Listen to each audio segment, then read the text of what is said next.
Hey, this is Gina Duke with Churchtown Ministries. Thank you for tuning in to ginaduke.com. I have been talking about how we hear God, especially when we're wanting to make changes in our life and we want to make sure that we're being what we would call spirit-led, that God is really leading us. And I have been sharing with you some examples from when the Lord has led me to change jobs, and so, or to stay in a job. And today I'm going to talk to you about the first time that the Lord had me to leave a job, and I want to explain to you what that was like and all the things that developed from that. I had been in this job for about 6 years. I was a HR generalist at that point, and I had really liked working for this company, and I had planned to stay there for forever. I thought, I will retire from this place. And something about the facility was that we had a great plant manager. The only thing about him was that he was highly volatile and kind of aggressive. And while I thought he was a great visionary and he'd done great things to turn our plant around, there were a lot of people who could not work for him. And the reason I think that I was able to work for him was because I had, at that point, a very volatile home life. And so I think I was pretty thick-skinned at that point. And then to have this going on at work as well, it was just, for me, it was just par for the course. So that's just kind of the life that I was living, and I could handle a lot of volatility and aggression. Well, something dramatic had happened in my personal life, and now I was in a situation where I was living a very peaceful life at home.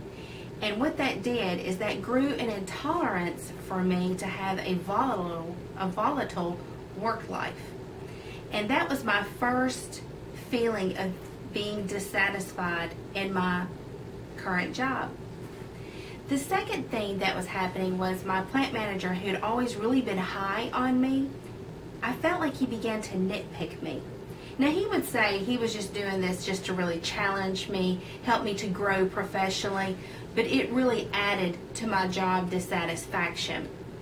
And so while I'm going through these emotions of feeling dissatisfied about my current job, I recalled this passage, or this sermon that my pastor had recently preached on, and it was excellent. Now, I might say the Lord even reminded me, or the Lord brought that back to my remembrance, or the Lord spoke that to me. But I recalled this particular sermon that my pastor had preached, and it was excellent. It was about eaglets and how they learn to fly. And basically he talked about how in the nest it's very soft and cushiony. It's built that way. And then as the eaglets get old enough to learn to fly, the eagles will come in and they'll begin to pluck out the center of the nest. And what happens is the eaglets, because it's no longer comfortable and soft and cushiony in the center of the nest, they will begin to move to the outside edges where it's more soft. And then at a particular point, the eagle will come in and knock its baby eaglet out of the nest, and as it's flailing its arms trying to fly, the eagle comes down, catches the eaglet, and brings it back up to the nest. And they do that over and over until the eaglet then learns to fly. And so my pastor talked about how sometimes God moves us out of our comfort zone in order to take us to a different ministry or to be in a different place. And so I recalled this particular sermon, and I really felt like maybe that was what God was doing in my life. I'd been very comfortable in this job for 6 years, but now I was becoming uncomfortable and dissatisfied. So what that did is that opened my mind for the possibility of changing jobs. Right after that, I had a friend of mine who was in the job market, and she did human resources like I did. And she began to look for another job. And she called me one day to say that she had come across this one job she thought I might be interested in. And it was about a 30-minute commute from where I lived. So I immediately said no to that job because I really wasn't interested in a 30-minute commute. And so I passed on that. Probably a couple of weeks later, another one of my friends who is a recruiter had called me and said, hey, I know about this great job. It's for an entry-level human resources manager. She told me who the company was. And I was familiar with that company. And because we actually did business with this particular company, and people who I worked with that dealt with their plant manager really liked him. And so I was very open to sending my resume to this particular company.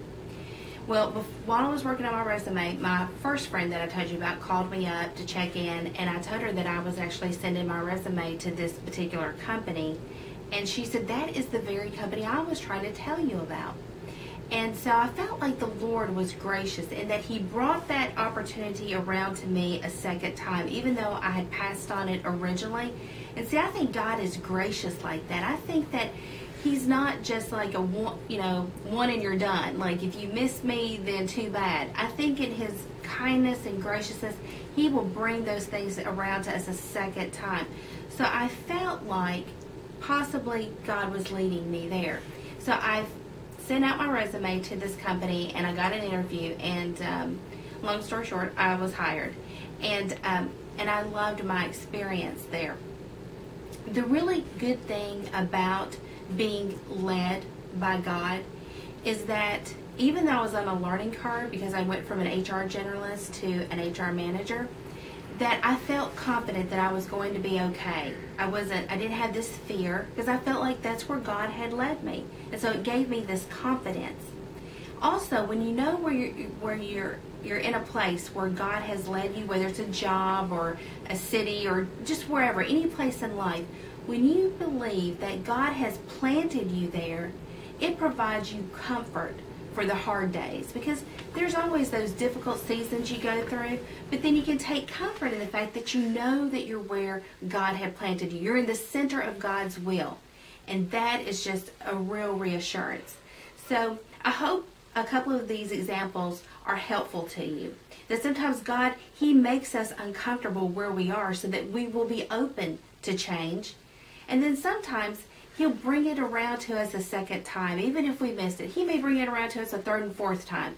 And so God is patient and He is kind to us.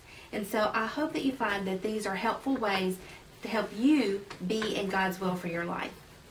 Thank you, and God bless.